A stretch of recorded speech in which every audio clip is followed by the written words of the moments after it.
तीन भुवन में सार वीतराग विज्ञानता शिव स्वरूप शिवकार नमहु त्रियोग समारिके।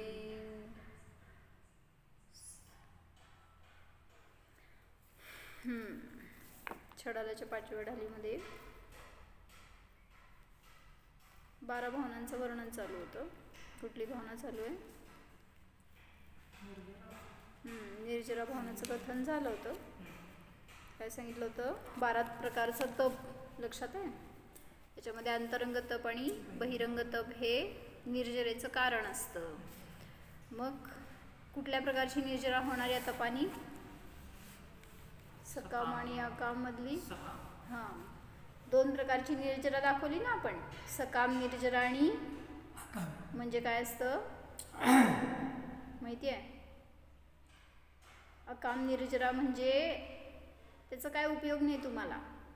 फक्त कर्म त्यावेळीच्या त्यावेळी उदयाला येणार आणि निघून जाणार. आणि सकाम निर्जरा म्हणजे तप केला, काहीतरी आपली परिणामांची विशुद्धी झाली, व्रत संयम नियम आदींच्या निमित्तात जे काय निर्जरा होणार त्याला सकाम निर्जरा म्हणलं. तर 12 प्रकारचं तप होतं, अंतरंग तप आणि बहिरंग तप. मग ते कसं करायला पाहिजे जर आपण कधी मुनी झालो तर? पहिल्यांदा श्रद्धा ज्ञानाची समीचिंता असेल तर त्यापूर्वक केलेलं तप हे सकाम निर्जरेला कारण असणार आणि तेच मोक्ष मार्गामध्ये उपयोगी आहे असं सांगितलं होतं. एक पहिलं म्हणू आणि मग 10वी भावना म्हणते. मुनी सकल व्रती बड भागी भव भोगन ते वैरागी वैराग्य पावन माई चिंत्यो अनुप्रेक्षा भाई. लोकभावनेचं लक्षण सांगतात. लोकभावना. आता पुढची भावना आहे लोकभावना. कुठले कुठले झाले सांग? अनित्य, अशरण, संसार, एकत्व, अन्यत्व, अशुचित्व. अशुचित्व झाल्यावर आश्रव, संवर, निर्जरा. आता लोकभावना होणार सुरू. आणि त्याच्यानंतर नंतर धर्मभावना आणि बोधी दुर्लभ भावना. अशा एकूण 12 भावना आहेत. त्याच्यामध्ये आता लोकभावनेचं वर्णन सांगतायत. कशाला म्हणलं लोकभावना? किन्हू न करो न धरे को षड्द्रव्यमयी न हरे को सो लोक माही बिन समता दुख सहे जीवनित भ्रमता. 5व्या ढालीतलं 12वं दोहा आहे. लोकभावनेचं वर्णन आहे. अंगावर नका ठेवू इथं ठेवा. काय सांगायला लागले? लोकाचं स्वरूप कसं आहे? त्रिलोकाची रचना माहिती आहे? काय आहे त्याच्यामध्ये आणि काय नाही?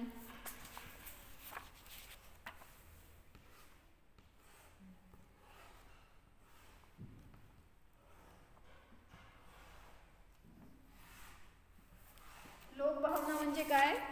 या लोकाच्या विषयी, लोकाकाश आहे ना, विश्व ज्याला तुम्ही म्हणता, लोकाकाश म्हणा, दुनिया म्हणा, जग म्हणा, काय असेल ते, त्या विश्वाचं चिंतन करणं, त्याच्याविषयी त्याची रचना, त्याचं अस्तित्व, त्याचे विभाग जे पण असेल ते.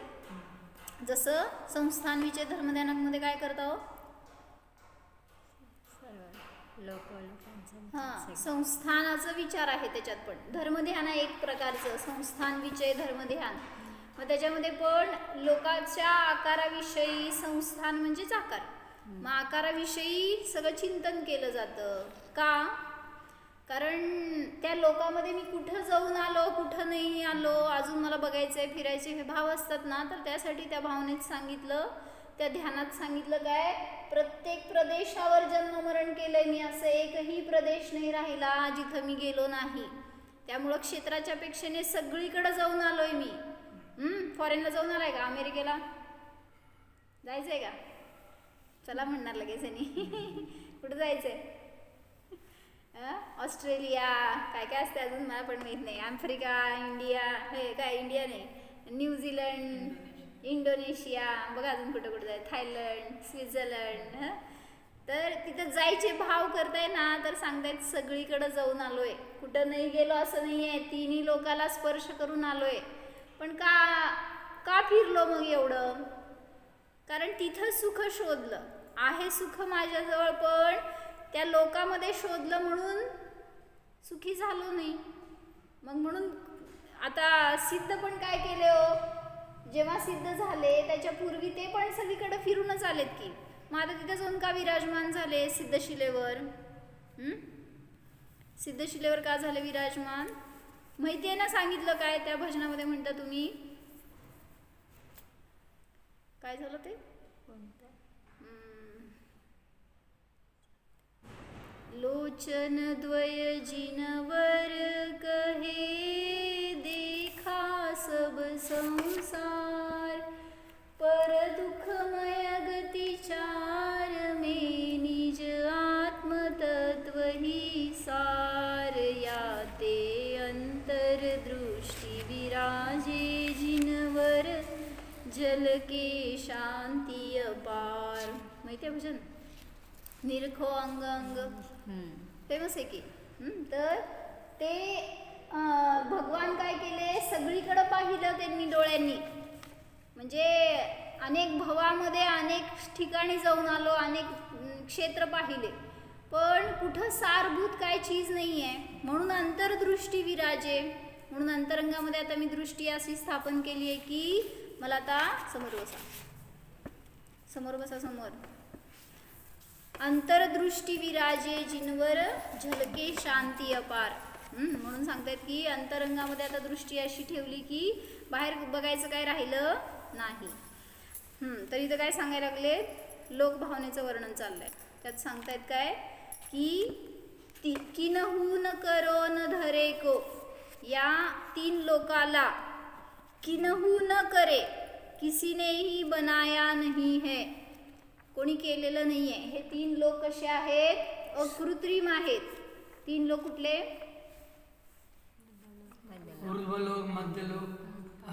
हा, तुम्ही कुठे आहे? इथं कुठं मध्य लोकात? कुठे आहे आपण? आपल्यामध्ये आहे ना. मग त्या तीन लोकात नाही राहायचं, आपल्याला आपल्यात राहायचं. आपण तीन लोकांच्या बाहेर नाही आहे हे सांगायचं. म्हणजे त्या लोकात जोपर्यंत राहणार तोपर्यंत फिरत राहणार. सिद्ध कुठे आहेत? सिद्ध कुठे आहेत? ते ऊर्ध्व लोकात नाही आहेत, तर स्वलोकात आहेत. त्यामुळं बाहेर कुठं बघायला गेलात तर दुःख भोगावं लागणार.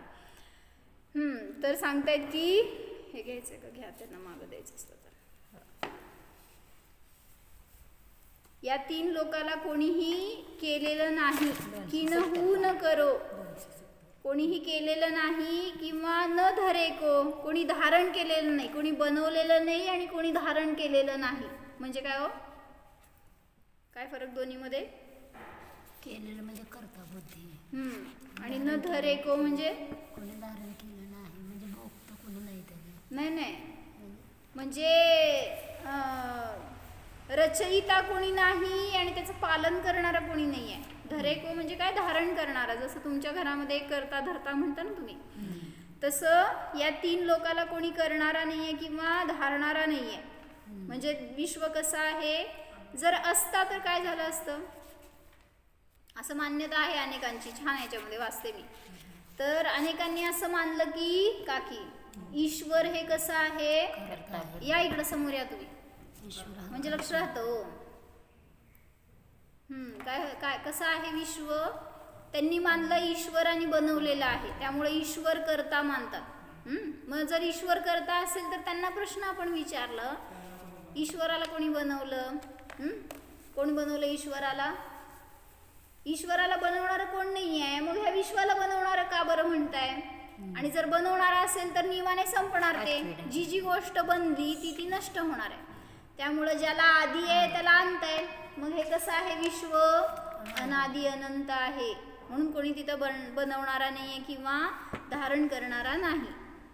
किनहू न करो न धरे को, षड्द्रव्यमयी न हरेको. हे कसं आहे विश्व 6 द्रव्यांनी भरलेलं आहे आणि त्याला कोणीही न हरेको, कोणी त्याचा नाश करू शकत नाही. काय झालं? अहो हे पुस्तक वेगळं आहे, तेच पुस्तक वेगळं आहे. छडाला काढा की त्याच्यामध्ये तुम्ही. मिळालं का मग? 12वा दोहा. काय सांगितलं त्याच्यामध्ये सांगा. हे जे लोक आहे ते अनादि अनंत आहे, त्याला कोणी बनवलेलं नाही. न करे को, करता नाही, धरता नाही आणि हरता नाही. हरेको लिहिलंय ना, म्हणजे हरता नाहीये त्याचं, कोणी नष्ट करणारा नाही 3 लोकाला. षड्द्रव्यमयी आहे म्हणजे 6 द्रव्यांनी बनलेलं आहे. 6 द्रव्य कुठले काकी? जीव, पुद्गल, धर्म, अधर्म, आकाश आणि काल. त्यात तुम्ही कोण? वनिता. कसं? वनिता मी नाही, मी जीव आहे. मग वनिता कोण आहे? शेजारचे. वनिता कोण? शरीराचं नाव आहे ते. शरीर म्हणजे पुद्गल आहे, शरीर म्हणजे मी कुठे आहे. मग हे सांगायला लागले तिथं की 6 द्रव्यमयी विश्व आहे. ते 6 द्रव्यांचं स्वरूप मला समजून माझ्यापर्यंत यायचंय, त्यात नाही अडकायचं. 6 द्रव्य का शिकायची आहे? म्हणजे सगळं स्वरूप समजून त्यातून प्रयोजन काय हे काढता आलं पाहिजे. मग त्यात मी माझ्यासाठी प्रयोजनभूत आहे. माझा जीवच माझा आहे. ॲक्च्युली तेच माझं विश्व आहे. ह्याच्या बाहेर माझं विश्व काय आहे? रंजुका की नवरा, पोर, नातू. कोण कोण आहे माझं? प्रिय नातू असतो. मला दिसलं तुमच्या स्क्रीन सेव्हरवर. ते म्हणजे सर्वस्व वाटतं, ते विश्व वाटतं आपलं. कुठे आहे विश्व आपलं? आपल्याला आपल्यामध्ये केंद्रित करायचं आता. सगळ्या विश्वात जाऊन आलो, सगळ्या जीवांना भेटून आलो, सगळं झालं. आता कुठं यायचंय? आपल्यातच आलो नाही. सगळीकडे गेलो पण आपल्यात आलो नाही. म्हणून सांगतायत काय की विश्वाचं स्वरूप समजून घ्या, पण त्याच्यात पुढं जाऊन स्वतःच्या विश्वामध्ये सामावून जावा. सो लोक माही बिन समता, दुःख सहे जीवनित भ्रमता. म्हणून सांगतायत की या लोकामध्ये जो समतेच्या शिवाय फिरतो किंवा समतेच्या शिवाय जो राहिला तो जीव नियमाने दुःख सहन करत नित्य भ्रमता, नित्य भ्रमण करतो. इस लोक में यह जीव बिना वितराग भाव के भ्रमण करता है और दुख सहता है. ऐसा विचार करना यह लोक भावना है.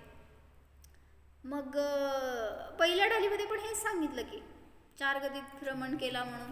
मग परत काय इथं सांगायला? तिथं वैराग्याचं कारण आणि तिथं दुःखाचं कारण. म्हणजे तिथं संसारी जीवाला सांगितलं पहिल्यांदा, बोध करून द्यायला लागलेत की तू बाबा धर्माला लाग. का? कारण तू धर्म करत नव्हता म्हणून आजपर्यंत दुःख भोगलंय. मग काय दुःख भोगलं ह्याच्यासाठी पहिली ढाल सांगितली. आता तुम्ही शाणे झालाय, 4थ्या ढालीपर्यंत आल्या, सम्यक दृष्टी झालाय. 5व्या ढालीमध्ये आता व्रत घेण्याची साठी तुम्हाला प्रेरणा करतायत. म्हणजे वैराग्य होऊ द्या. किती झालं वैराग्य सांगा? पोराचं लग्न म्हणलं तरी आपण नटतोय. किती नटायचं? कोणाचं लग्न? आम्हा म्हणतात बेगानी शादी में अब्दुल्ला दिवाना. कोणाचं लग्न आणि कोण नाटतंय? परवा तर एक जण कोण आले होते ना, ते त्या मुलीचं लग्न होतं आणि त्यांच्याबरोबर सगळे आले होते आणि सगळे त्या मुलीपेक्षा जास्त नटलेत. मला कळच ना कोण नवरी आहे त्यात. म्हणजे सगळे विवाहित बरं का, म्हणजे सगळे असे नटतेत किंवा असे की आपलंच लग्न असल्यासारखं. मग किती वेळा केलंय हो, किती वेळा लग्न केलंय, किती वेळा भोग भोगलेत, पण सुखी नाही झालो. त्यामुळे आता बघा ना सुखाचा विषय कुठं आहे. म्हणून काय सांगत होते, 5व्या ढालीमध्ये आल्यावर जीवाला वैराग्य उत्पन्न होण्यासाठी म्हणून इथून प्रेरणा करताय. त्या वैराग्यपूर्वक संयम, ॲक्च्युली संयमी झाला हा 5व्या ढालीमध्ये. त्यांनी 4थ्या ढालीमध्ये काय केलं होतं? सम्यक ज्ञान आणि देश चारित्र्याचं वर्णन केलं होतं. त्यामुळे एक देश संयम घेतलाय. काय असं देश चारित्र म्हणजे? देश चारित्र म्हणजे काही संयम घेणं, अणुव्रत किंवा काय श्रावकांची प्रतिमा वगैरे हे सगळं घेतलं तर देशव्रताचा अंगीकार केला. आणि मग पुढं जाऊन महाव्रती होणार. आता 6व्या ढालीमध्ये आला की महाव्रती झाला. काय व्हायचंय? देशव्रती व्हायचंय का महाव्रती व्हायचंय? विचार करते. काय व्हायचं ऋषभ? कुठून आलं म्हणणार? भावना तर करायची, आपल्याला महाव्रत घ्यायचंय, मुनी व्हायचंय, मोक्षाला जायचंय. मुनी झाल्याशिवाय मोक्ष आहे का?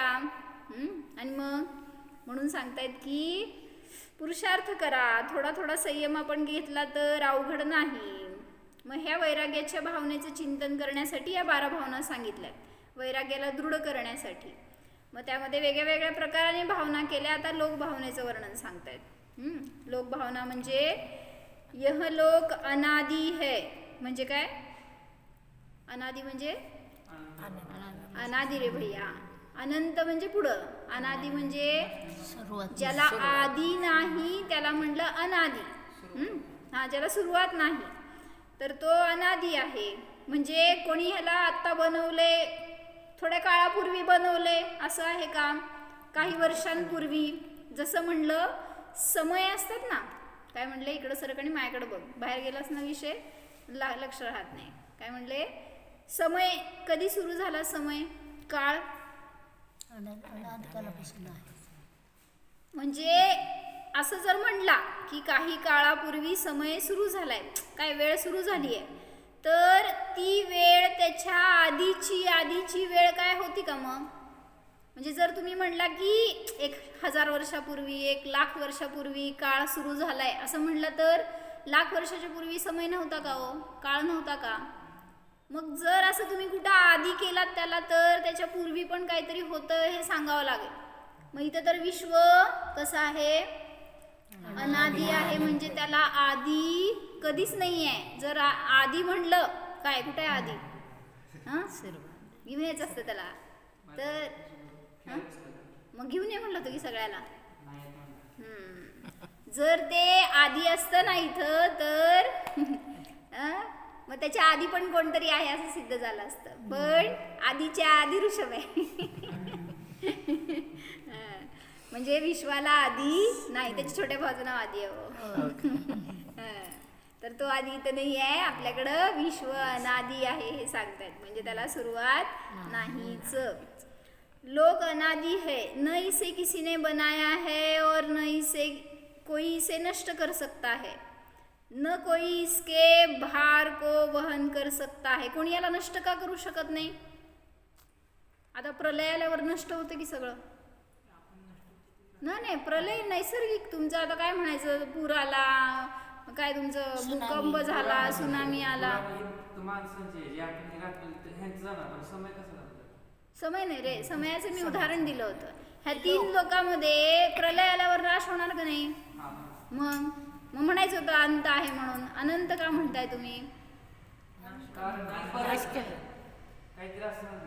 काय असणार? कसला आकार बदलणार? नाही, काय बदलत नाही. असंच आपण नाही. प्रलय कुठे येतो हे विचार करा. 3 लोकांमध्ये प्रलय नाही आहे. कुठं प्रलय आहे? फक्त मध्य लोकात, पण अडीच दीपामध्ये, त्याच्यात पण आर्यखंडामध्ये, त्याच्यात पण म्हणजे काही थोडं क्षेत्र आहे जिथे की प्रलय होतो, जिथं काळाचं परिवर्तन असतं, जिथं भोगभूमी आहे तिथं तर काहीच नाही, सगळे जीव सुखी असतात. म्हणून एक विषय झाला होता परवा असंच की अग्निकायिक जीव असतात का, असा प्रश्न आला होता. तुम्हाला थोडंसं म्हणून मी सांगते. इथं जे मध्य लोक आहे ना, येणार आहे असं याचं वर्णन याच्यामध्ये. तर त्या मध्य लोकाची रचना सांगताना काय केलं, कसं आहे मध्य लोक?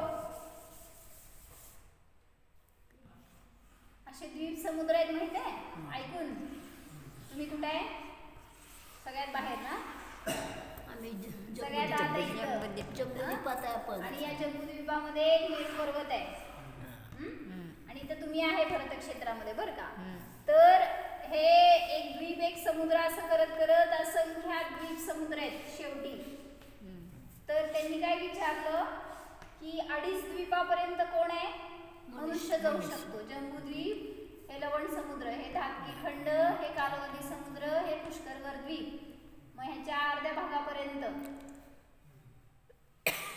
कुठपर्यंत न्यायचं? बरं, हे अर्धा भाग समजून घ्या. असं 1 बरोबर आहे, 2 3 झाले की? हो बरोबर. पुढं जायला लागलाय. लवण समुद्र आम्ही ते जम्बूद्वीप मांडला ते मेरू पर्वत काढल्याकडे नंतर लवण समुद्र. म्हणजे हे जम्बूद्वीप आहे, अच्छा. हे लवण समुद्र, हे धाकटी खंड, हे कालावधी समुद्र. मग ह्याच्या पुढे जायला पाहिजे इथपर्यंत. म्हणजे एक समुद्र एक द्वीप आहे. मग या द्वीपामध्ये अर्धा द्वीप हे पूर्ण द्वीप आहे, तर ह्याच्यामध्ये अर्ध्या द्वीपापर्यंत मनुष्य जाऊ शकतो. त्याला म्हणायचं अडीच द्वीप. मग त्यांनी काय विचारलं की या अडीच द्वीपाच्या बाहेर कुठले कुठले जीव असतात. रंजू काकी असं बसा. काय असतात? सगळे तिर्यंचे नसतात. सगळे भूभूमीमध्ये तिर्यंचे, फक्त पंचेंद्रिय तिर्यंचे असतात. मनुष्य जाऊ शकत नाहीत तिथं. एकेंद्रिय म्हणजे कोण असतात? एकेंद्रिय तिर्यंचे. वनस्पती काही पण नाही आहेत. कोण आहेत? फक्त पंचेंद्रिय जलचे असतात. नाही नाही, एकेंद्रियात कोण कोण आहेत? एकेंद्रिय आहेत की तिथं? आहेत की निगोदी एकेंद्रिय. जलकायिक आहेत, वायुकायिक आहेत. बरोबर आहे. पृथ्वी काही पण आता जमीन असल्याशिवाय थोडी द्वीप म्हणायचं त्याला. कसलं तर्क लावा की तुम्ही पण. जल काय काय वनस्पती काय काय पृथ्वी काय. वनस्पती काही नाही आहेत. वन बिनो काय नाहीत का त्या कुठे आहेत? मध्ये कुठे आहेत? कल्पवृक्ष कल्पवृक्ष आहेत ते. मग पृथ्वी काही काय वनस्पती म्हणजे वनस्पती काही का आता फक्त निगोदीच्या अपेक्षेने म्हणता येईल. बाकीचे झाड बीड काय नाही आहेत तिथं. कल्पवृक्ष आहेत, त्यामुळं कल्पवृक्षांकडं मागणार आणि खाणार जे काय पाहिजे असेल ते. म्हणजे आता ते तिर्यंचे कसं मागणार हो माहिती आहे का? कल्पवृक्ष काय असतं, एक आयडिया काय असतं रे? हां कसं? हां तुम्ही जाऊन झाडाच्या समोर उभारला आणि मागितला की मला मस्त पुरी पाहिजे. देतं बरं का ते झाड, तुम्हाला पाहिजे वाटत नसेल. मला काय पाहिजे, काय काय पाहिजे हो मागं बघू काय पाहिजे ऋषभ. म्हणजे काय काय येतात ना इच्छा आपल्याला. नुसतं इच्छा करा की तिथं हजर. असं मागायची पण गरज नसती हे दे बाबा म्हणून. मग ते तिर्यंचे कसं मागत असणार? फक्त एवढा विचार येतो तिथं जाऊन की भूक लागली आहे आणि खायला पाहिजे. लगेच तिथं समोर त्यांच्या ताट नसतं वाढलेलं, पण आता काय असेल ते त्यांच्या भाषेमध्ये असेल ते जेवण मिळालं त्यांना. मग ते चारा बिरा मागत असणार. काय मागत असणार? गाय असेल तर काय मागणार? काय नेहमी खाते तेच विचारायला. पोरं एवढा आवळा एवढा एवढे चार आहेत ना जगन्य भूमीमध्ये. तेवढंच खातात बरं का ते. तेच की किती आता ते मनुष्यांसाठी सांगितलं आता तिथं. तिर्यंच्यांसाठी तसंच आहे. तसंच असणार ऍक्च्युली. तिर्यंच्यांसाठी पण तसंच आहे. त्यांचं पोट लय छोटं असतं. एवढंच खातात बोरा एवढा आहार, ते पण 2-3 दिवसांनी एकदा असं असतं. हा तुमचं पोट केवढं आहे? किती बोरं खाता आणि किती वेळा खातो. म्हणजे अल्प अल्प सगळं आहार आहे त्यांचा. सगळं कमी कमी आहे आणि सुखी आहे. काय धंदा पाणी काय करायला लागत नाही. धंदा पाणी करत नाही. तिर्यंचे काय करणार? त्यांना काय संतान झाले किती मरतात, त्यामुळे परिग्रह काय नाही. आळशी पण नसतात ते. म्हणजे भोगी असतात की पण कसे आहेत. हा असं एकदम आणि कोणाच्या बद्दल ईर्ष्या नाही त्यांना काय नाही. मृत्यू होती की मरताना ते आपल्या पोरांना जन्म देतात आणि मरतात. आता ते बायकां हे स्त्री पुरुषांच्या बाबतीत शिंक आणि जांभई. आता ते कुत्रा मांजर कसं शिंकतात त्यांना पण तसंच होती. त्यांना कसं जांभळे त्यांना पण शिंक जांभळे कुठल्या म्हशीकडे गेला होता? सगळे तिर्यंचीच त्यांच्याकडे म्हणजे आहे तिथं. असं फक्त प्रोसेस आहे मरताना की एक जण शिंकताय कोण पुरुष आणि स्त्री जांभळी देते. म्हणून कधी शिंकू नका. शिंकलं की अशुभ म्हणतात. मुलं डायरेक्ट मोठी होतात का? नाही नाही ते 49 दिवसात मोठे होतात. 7 दिवस असं वाढत जाऊन 7 म्हणजे पहिल्या दिवसापासून 7 दिवसामध्ये बालपण असं. मग रांगायला लागतात. मग 7 दिवसात उभा राहणार, अंगठा चोखतात वगैरे आणि मग मोठे होतात. मग ते जातात का कल्पवृक्षाखाली मागायला? हो मग काय छोटी पोरं. आता भूक लागणार की नाही भैया? मम्मी पप्पा नाही आहेत रे, ते सांगले की मरतात ते. हा, ते जन्म यांचा झाला की ते मरतात त्यांची दोघं. जोड लागणार नाहीत. हे जन्मले की ते दोघं ते बहीण भावंड जन्मले तीच नवरा बायको होणार परत. हम्म. असं तिथं आहे नियम. म्हणजे जे दोघं जन्मतात ना तेच दोघं पुत्रांना उत्पन्न करणार आणि ते स्वतः मरणार. ते जन्मल्या जन्मल्या मरणार. मग कोण सांभाळतं रे त्यांना? हा, पाठवायचं. आणि सगळे वजन झाडापाशी जाते 7 दिवस कसे काढतात ते विचारायला. अंगठा चोखतात ना तेच त्यांचं अमृत, आणि मग त्याच्यातून मोठे होतात असं दाखवलं त्यांनी. तिऱ्यांचे कसं अंगठा चोखतात? त्यांना मनात इच्छा उत्पन्न झाली का नाही, इच्छा उत्पन्न झाली की प्राप्ती होणार. छोटे असताना हो ते चाललंय ना. 7 दिवस संज्ञा सगळ्यांनाच आहे ना, गर्भात असू देत ना तर जन्मात असू देत ना तर मरणात असू देत. म्हणजे आता मनुष्याच्या बाबतीत अंगठा चोखतो असं सांगितलं, त्यांच्या बाबतीत आता काय असेल तशा रूपाने मोठे होतात ते. आणि मग ते झाडाच्या खाली जन्म झालेला असेल तर तिथेच मागतील काहीतरी. तिथं गर्भ जन्म आहे. काय नाही नाही, घर असते की तिथं. घर मागितलं तर घर पण मिळते. भारी मिळतं सगळं. सगळं भारी भारी असतं बरं का. चक्रवर्ती पेक्षा अनंत कोणा सुख त्यांचं सांगितलं जास्त. भोगभूमीतल्या जीवांचं. कशासाठी गेलो तिकडं? हा, या 2.5 द्वीपाच्या बाहेर नाहीये, पण 2.5 द्वीपामध्ये जिथे भोगभूमी आहे तिथे सगळीकडे मनुष्य आहेत. म्हणजे भोगभूमी आहे इथं, काळजी करू नका, जायचे भाव करू नका. हा, तिथे गेलं तर धर्म नाहीये, संयम नाहीये, मम्मी पप्पा नाही आहेत.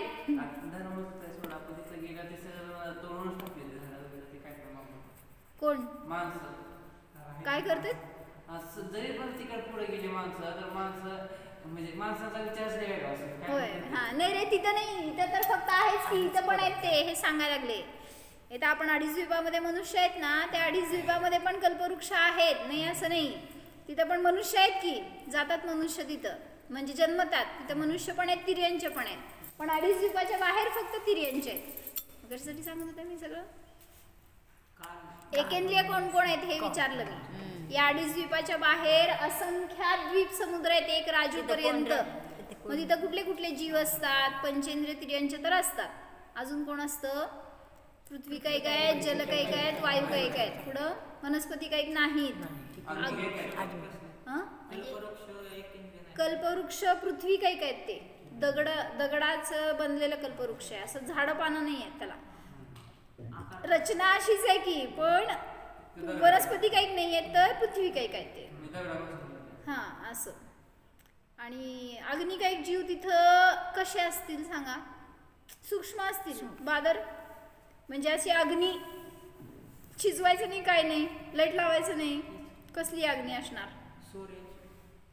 सूर्य हे वेगळं, अग्निकायिक जीव. सूर्य हे अग्निकायिक जीव नाही आहे.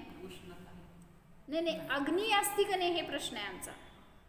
म्हणजे असा आला होता प्रश्न. हो, मग तिथं विचारले ज्वालामुखी असती का? ते एक अग्निकायिक जीव असू शकतंय. काय रंजू काकी, भोगभूमीमध्ये ज्वालामुखी असती का? कशी असेल बरं? ज्वालामुखी सुखदायी आहे का दुःखदायी आहे? त्यामुळं ते इतकं टेम्परेचर असतं की दुःखच होईल कोणाला तरी. त्यामुळं त्या द्वीपांमध्ये अग्निकायिक जीव नाही आहेत असे बादर रूपाने. मग कुठल्या असू शकतील. मग कुठल्या रूपाने असणार? तर समुद्रघात केला तर असू शकतील, किंवा वाऱ्याच्या द्वारे जर नेलं गेलं तर असू शकतील. एवढंच सांगितलं म्हणजे त्यांनी त्यांचं अस्तित्व तिथं. बरं, मला काय सांगायचं होतं, अशी मध्य लोकाची रचना आहे ज्याच्यामध्ये की एक द्वीप एक समुद्र, एक द्वीप एक समुद्र अशी रचना आहे. मग त्याच्यामध्ये आपण कुठं जन्मलो, कुठं नाही जन्मलो, म्हणजे सगळीकडे जाऊन आलोय. आता कळत नाही आपल्याला हे माप कसं आहे ऍक्च्युली. तर त्यांनी कसं दाखवलंय, हे जर जम्बूद्वीप ना, तर ह्याच्यापेक्षा डबल समुद्र, ह्याच्यापेक्षा डबल द्वीप, ह्याच्यापेक्षा डबल समुद्र, असं करत जावा. पुढचं द्वीप, ह्याच्यापेक्षा डबल. आता मावणार पण नाही माझ्याकडे. म्हणजे शेवटचे जे समुद्र आहे ना, शेवटी समुद्र आहे का द्वीप आहे? स्वयंभूरमण समुद्र आहे. असंख्यात द्वीप समुद्र आहेत, शेवटी समुद्र आहे. मग तो समुद्र आहे ना, केवढा असणार सांग? नाही रे, अनंत नसतं रे. हे एक राजू आहे ना प्रमाण, तर ह्याच्यामध्ये अर्ध्या राजूपर्यंत हे सगळे असंख्यात द्वीप समुद्र आहेत आणि ते अर्ध पूर्ण तेच येणार की डबल डबल आहेत म्हटल्यावर. कळलं का काय म्हणले मी? गणित आहे ते. काय कळलं? अर्ध राजू स्वयंभू रमण समुद्रच आहे. काय म्हणते सांगा? अर्ध राजू म्हणजे काय? त्या आतल्या अर्ध्या राजूमध्ये असंख्यात द्वीप समुद्र आले आणि शेवटचा जो समुद्र आहे तो डबल डबल करत जाणार. म्हणजे तो शेवटचा आहे तो जेवढं हे मधले लोक आहे ना त्याच्या अर्ध. तुला 10वीच्या एक्झाम मध्ये येणार आहे भैया हे असं काय करायचं असते, किती काढायचं ते किती राहिलं असं. तर अर्ध राजू ते पूर्ण समुद्रच आहे तो. म्हणजे खूप मोठा समुद्र आहे हे सांगायचं आहे. समुद्र आहे. डबल डबल होत आहे ना. 1 लाख 2 लाख 4 8 हा असं सांगायचं का? हा हे 1 लाख आहे बरं का. 1 लाख योजन. ह्याच्यानंतर समुद्र आहे तो 2 लाख. असं 2 लाख आहे बरं का आणि असं 2 लाख. तेच की हे 1 लाख आहे ना. हे 2 लाख इकडे 2 लाख इकडे आहे. हे 4 लाख. हे 4 लाख. इकडे किती? 8 लाख. इकडे किती? 16. हे 16 आहे ऍक्च्युली. पण ह्याच्यामध्ये आता तुम्ही अर्ध्यापर्यंत म्हणल्यावर हे 8 लाख आणि हे इकडं पण 16 म्हणजे याच्यातला अर्ध 8. सांगा तुमच्या अडीच द्वीपाचं माप किती झालं? किती लाख योजन झाले? बेरीज करायची सगळ्याची. हे 1 लाख योजन आहे. इकडचं आणि तिकडचं दोघी मजायचं आहे भैया. नीट त्याला पण 2 केला का अर्ध केला? तर हे 45 लाख योजन आहे अडीच द्वीप जो आहे तो. मग ह्याच्या पुढे जाऊन असंच करत जावा. 32 64 असं करत 32 64च की का जास्त? नाही तसंच की. 128 256. आता हे समज की हे आता 16 आहे. ह्या 16च्या पुढे समजा हा शेवटचा द्वीप आहे समुद्र आहे. तर हा 32 झाला ना. त्या म्हणजे समजून घ्या काय हे सगळं मिळून जेवढं होत आहे ना ते डबल हे असं करत करत कुठं जायचं? असंख्यात द्वीप समुद्र दूर जायचं आणि मग शेवटी काय आहे? तो समुद्र आहे. कोडी उद्धार पडले. थांबा जरा ते मलाच येत नाही त्यांना काय शिकवू मी. म्हणजे इतकं मोठं आहे शेवटचा समुद्र की ज्याच्यामध्ये सगळं राहिलेलं द्वीप मावतील. द्वीप समुद्र असं डबल डबल करत गेल्यामुळं. मग मला सांगायचं काय होतं? त्या सगळ्यामध्ये जन्ममरण करून आलो पण तरी सुद्धा अजून मोक्षाला गेलो नाही. का नाही गेलो? सगळं बघायचं नाहीये, सगळं भोगायचं नाहीये. भोगायचं इथं विषय आहे आपल्याजवळ. त्याला भोगलं तर सगळं ज्ञानामध्ये येणार आहे. मग ते भोगू वाटणार नाहीये. आपल्याला तिकडं जायचंय म्हणून इकडे येत नाहीये. म्हणून सगळीकडे जन्ममरण करतोय, दुःख भोगतोय. म्हणून सांगतायत तुम्हाला काय करायचंय हो? बाहेर कुठेही जायचे भाव नकोत. लोकभावना हे शिकवते की सगळीकडे जाऊन आला, लोकाचं स्वरूप समजलं, पण निज लोक हमारा वासा हो, शोकांत बने फिर हमको क्या. म्हणजे निज लोक काय आहे ह्याला जाणलं नाही, पाहिलं नाही, त्यामुळं भ्रमण केलं. काय म्हणत होता? काय विचारलं का भैया? शेवटच्या समुद्राचं नाव स्वयंभू रमण समुद्र आहे. स्वयंभू रमण. तर तिथं असणारे त्या समुद्राचीच रचना इतकी मोठी आहे ना, त्यामुळे तिथे असणारे तिथे सगळे आहेत बरं का. एकेंद्रिय, द्विंद्रिय, त्रिंद्रिय, चतुरेंद्रिय, पंचेंद्रिय सगळे आहेत. ह्यामध्ये फक्त पंचेंद्रियच आहेत. असंख्यात द्वीप समुद्रात मध्ये फक्त पंचेंद्रिय आहेत. हे द्विंद्रिय त्रिंद्रिय नसतात. त्याला भोगभूमी म्हणायचं मधल्याला. आणि ही कर्मभूमी आहे शेवटची. आपलं जसं इथं कर्मभूमी आहे ना आता, तसं तिथं पण कर्मभूमी आहे शेवटच्या द्वीपामध्ये आणि समुद्रामध्ये. आणि काळ चतुर्थ काळासारखा समुद्रात जीव आहेत ना सतत. कुठले? सतत चतुर्थ काळ. स्वयंभूरमण द्वीपात पण असतील की हे विकलत्रे? आहेत की. विकलत्रे कुठे आहेत? विकलत्रे त्या समुद्रामध्येच आहेत. द्वीपात शेवटच्या द्वीपामध्ये. स्वयंभूरमण द्वीप आणि स्वयंभूरमण समुद्र असंच करत जातो पुढं पुढं. जेव्हा इक्ष्वाकार द्वीप, इक्षुवर द्वीप, इक्षुवर समुद्र असं काहीतरी पुढं पुढं जातो ना, त्यावेळेस 30 नाव आहेत. किती नावं देणार ना बिचारे तुम्ही, किती पाठ करणार म्हणून. तर लोक अनुप्रेक्षा म्हणजे काय सांगायला लागलेत ऐका. लोक क्या है, किस तरह की उसमें रचना है, कैसे जीव रहते हैं, हे सगळं ऐकतोय ना आपण, तर ते पण एक प्रकारचं शुभ ध्यान आहे. त्याच्या निमित्तात पण पुण्याचा आश्रव बंद आहे. जसं आता बाहेर बसला असता ऋषभ काय केला असता सांग? अभ्यास म्हणजे शुभ भाव का अशुभ भाव? काय प्रज्वल काय केला असता घरात बसून? हा काय पुरुषार्थ करायचं नाही, मी सांगायचं तुला गाडी घेऊन ये कोणाची तर म्हणून. म्हणजे तिथं बसलो असं तर जायचं होतं. अशुभ ध्यानच आहे ते पण. म्हणजे ह्या लोकांचं चिंतन करणं सुद्धा आपल्यासाठी शुभ ध्यान आहे. जसं म्हणलं नरकाचं चिंतन करणं शुभ का अशुभ? रंजुका की नरकाचं चिंतन करणं शुभ का अशुभ? संस्थान विषय धर्म ध्यान म्हटलंय. शुभ का अशुभ? शुभ आहे. नरकाचं चिंतन करणं शुभ असतं का ऋषभ? अशुभ असतं? अशुभ असतं का असं विचारते थांब तुला. काय म्हणतो? असं बसा की देवासारखं. काय चाललंय तुमचं? एक पाय वर करताय एक खाली ठेवा, असं बसा. काही होत नाही आपल्याला, सगळं एकदम मस्त. ओ द्या त्यांना चटई. असू द्या. काय म्हणले? नरकाची हा शुभ आहे का अशुभ आहे काका मामा? नरकाचं ध्यान करणं, ध्यान म्हणजे स्वरूप समजून घेणं. शुभ का अशुभ? शुभ ध्यान आहे. कारण त्याच्यातून तुम्ही पुढे जाऊन हे विचार करणार आहे की मला अशा ठिकाणी जन्मायचं नाही, असं दुःख मला भोगायचं नाही, मी किती वेळा जाऊन आलो, किती वेळा मी तिथं मारामारी केली आहे. सगळं तुम्ही जे करताय ना ते विरक्तीसाठी करताय किंवा आत्मज्ञानासाठी करताय. त्यामुळे ते सगळं शुभ ध्यान आहे. म्हणून हिंसा, झूट, चोरी, कुशील, परिग्रह, 5 पापाचं ध्यान करणं शुभ का अशुभ? ध्यान म्हणजे ज्ञान, म्हणजे पापाचं ज्ञान करणं सुद्धा शुभ. परत करू नये त्याच्यासाठी म्हणजे समजून घेण्यासाठी. म्हणून तुम्ही सगळं हे स्वरूप वाचणार ना, 7 व्यसनं त्याचं ज्ञान करताना. तुम्हाला एखाद्या वेळेस असं पण होईल बरं का की ते असं असतं होय पाप, असे असतात होय व्यसन. करून बघायला पाहिजे एकदा. असे भाव केला तर अशुभ झालं बरं का. जसं एक राजकुमार होता आणि ते नाही का स्टोरी सांगते आम्हा, कोणाची नाव लक्षात राहत नाहीत. तर ते दोघं जण एक राजकुमार आणि एक कोतवालाचा मुलगा, दोघं जण एका गुरुकुलामध्ये शिकत होते.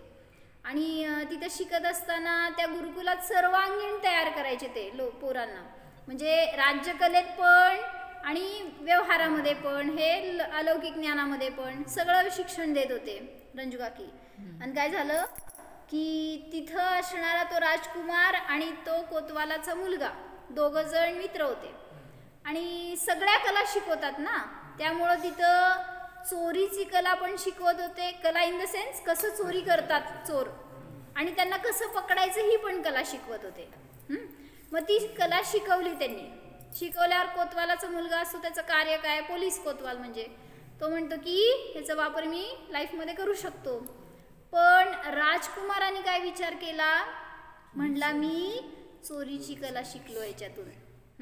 शिकवायचं काय होतं, कसं पकडायचं हे शिकवायचं होतं, चोरी करायचं शिकवायचं नव्हतं. पण त्यांनी शिकला चोरीची कला.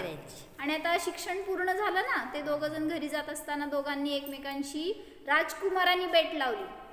कोणाशी? कोतवालाशी. काय म्हणून? म्हणला मी अशी चोरी करून दाखवणार की मला कोणी पकडू शकणार नाही. आणि कोतवाल म्हणला याच शाळेत मी पण शिकलोय, तू जी पण कला वापरणार तिथं मी तुला पकडू शकतो. पण ते दोघं वेगळ्या वेगळ्या राज्यात होते, त्यामुळे काही संबंध नाही पकडायचं. म्हणजे तुझ्या राज्यामध्ये थोडी इथला कोण जाणार आहे कोतवाल, असं त्याला.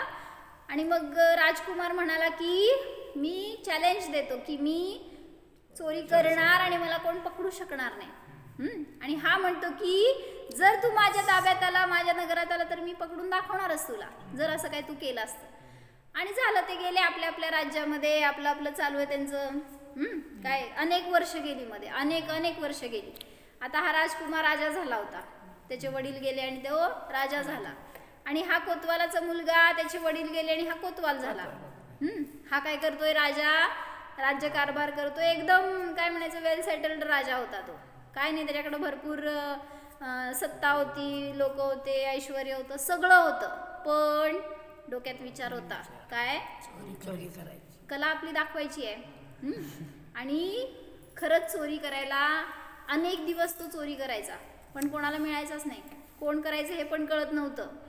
आणि मग सगळीकडं नाव की कोणीतरी कुख्यात चोर आहे आणि तो चोरी करतोय, निष्णात चोर आहे, कोण त्याला पकडू शकत नाही. अशी वार्ता या नगरामध्ये हा दुसऱ्या नगरातला कोतवाल होता त्याच्या कानापर्यंत आली, पण ते विसरून गेला होता हा की राजाने काय भेट लावलेली. आणि हा आता गेला त्याच्या राज्यामध्ये आणि तिथं जाऊन चोऱ्या करायला लागला. आणि इकडं सांगितलं होतं की राज्यात राजा नाही आहे, तो कुठंतरी गेलाय कुठंतरी बाहेर असं. आणि इकडं येऊन तो गुप्त वेशामध्ये चोऱ्या करायचा, कोणाला पण मिळेना. अनेक दिवसपर्यंत चालू राहिलं. तिथल्या राजाकडे गेली तक्रार की कोण चोऱ्या करतंय शोधा. राजानी कोतवालाला बोलवलं आणि काम सोपवलं. म्हणले लवकरात लवकर शोधून काढा कोण आहे चोर. आणि आता तो शोधतोय सगळं झालं. एक दिवस किती पण शोधलं तरी मिळालं नाही.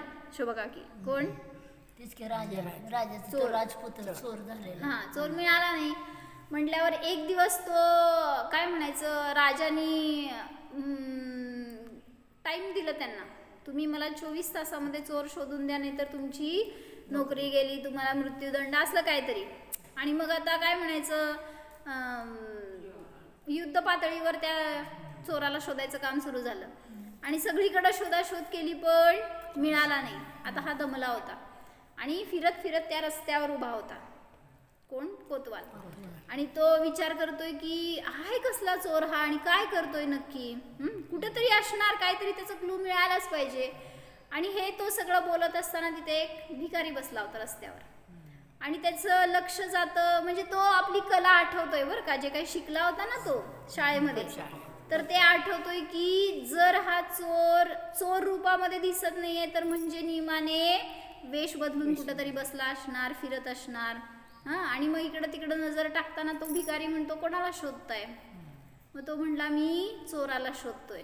आणि हे म्हणताना त्याची नजर त्या भिकाऱ्याकडे गेली आणि विचार आला की भिकारी पण असू शकतो, तो त्या वेशात पण असू शकतो.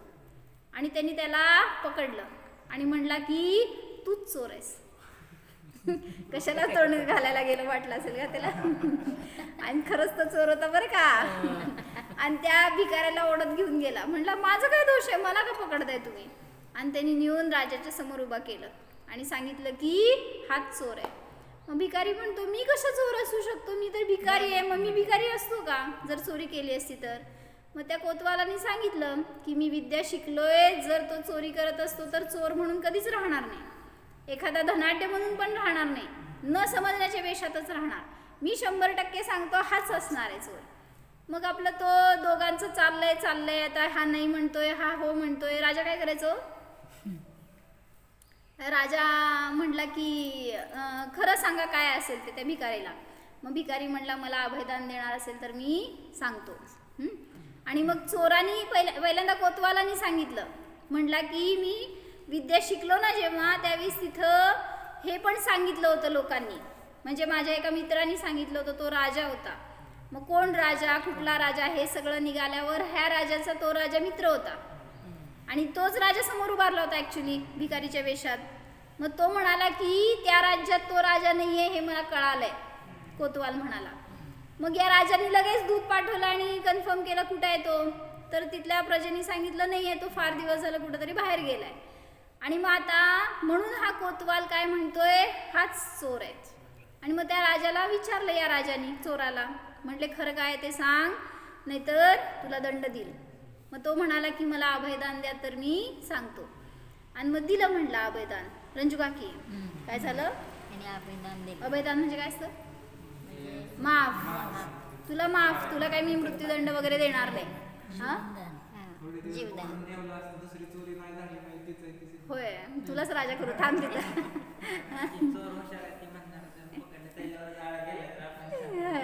मग त्याला काय झालं की ह्यांनी सगळं कबूल करून सांगितलं की असं आमच्यामध्ये बेट लागली होती की मी चोरी करण्यामध्ये निष्णात आहे का तू कोतवाली करण्यामध्ये निष्णात आहे, याची आपण परीक्षा करू, आणि त्यासाठी मी हे सगळं केलं. मग कोतवाल काय म्हणाला, राम राम.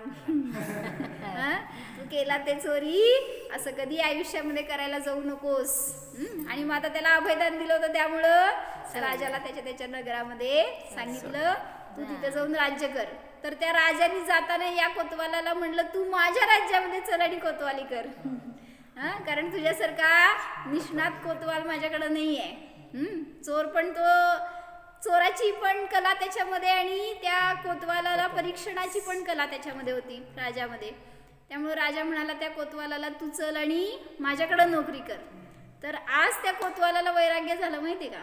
म्हणला की कोणी राजा असं पदाला जाऊ शकतो, अशी कार्य करू शकतो, तर मला न ती राजकारभार करायचा आहे ना कोतवाली करायचंय. ह्याच्यातून त्याला वैराग्य झालं, त्याने दीक्षा घेतली. तुम्ही काय घेत नाही. म्हणजे कशासाठी स्वरूप समजून घेतलं आपण अजून सांगणार आहेत सगळं. तर अशा रीतीने लोकांमध्ये का गेलो तिकडं.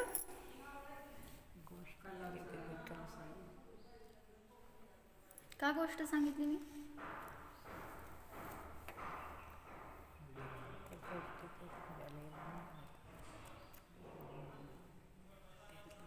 काय ऋषभ नुसतीच गोष्ट ऐकताय. का सांगितली मामा. गोष्ट का सांगितली मी माहित नाही.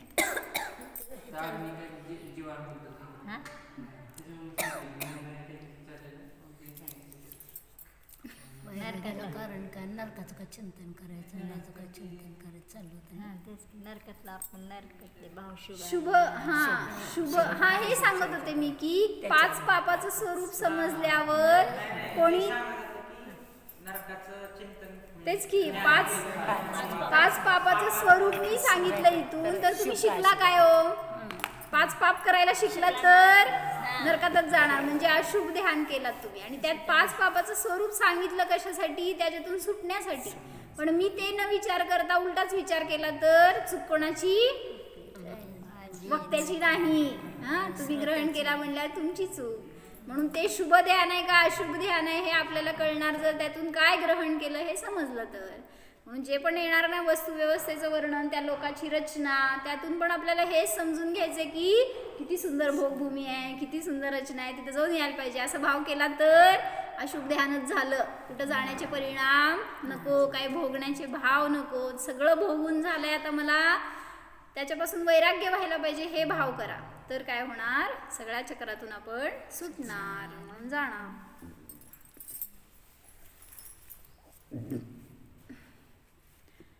जाणा हा मी 3 लोकाचा ज्ञाता जीव आहे. 3 लोक हे माझे क्षेत्र नाहीच. मी तर माझ्या स्वक्षेत्रामध्ये राहणारा ज्ञाता जीव आहे.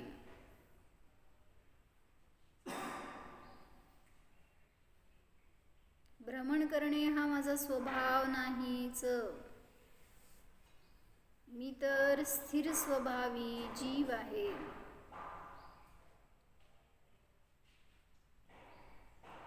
जसे सिद्ध भगवान तसाच मी.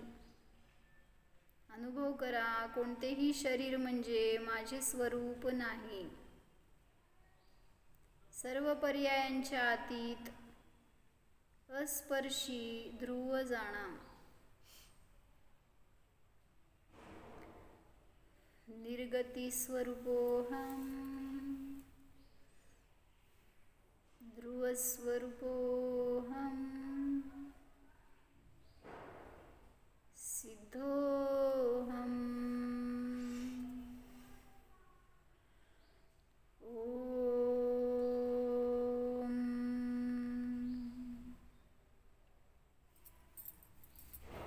विसर्जन. नमो हरिहंता.